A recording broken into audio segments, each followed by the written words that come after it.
Hi అండి. మా ఇంట్లో ఎప్పుడు ఈ పచ్చడి చేసినా మా వాళ్ళందరూ 2 ముద్దలు ఎక్స్ట్రానే తింటారండి. అంత టేస్టీగా ఉంటుంది. అందరికీ కూడా చాలా ఇష్టమండి.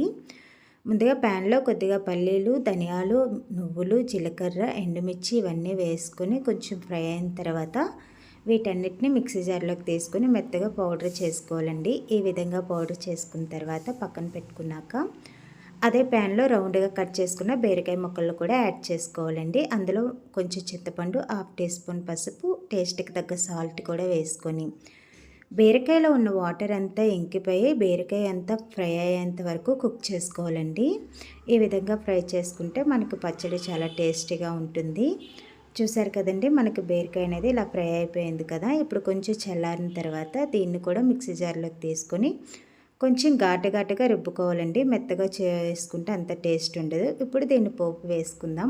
కొంతమందికి ఇష్టం లేకపోతే ఇలా కూడా తినేసేయచ్చు పోపు వేయకుండా. ఇప్పుడు పోపులో ఆవాలు, జీలకర్ర, ఎండుమిర్చి, కరివేపాకు, వెల్లుల్లి కూడా వేసుకుని బాగా ఫ్రై అయిన తర్వాత గ్రైండ్ చేసుకున్న బీరకాయ పచ్చడిని కూడా యాడ్ చేసుకోండి. ఒక 2 నిమిషాలు ఫ్రై చేసుకుంటే ఎంతో టేస్టీ అయిన బీరకాయ పచ్చడి రెడీ అయిపోతుంది. ఈ పచ్చడి మీకు కూడా నచ్చిందా? అయితే వెంటనే చేసుకొని తినేయండి. Thank you.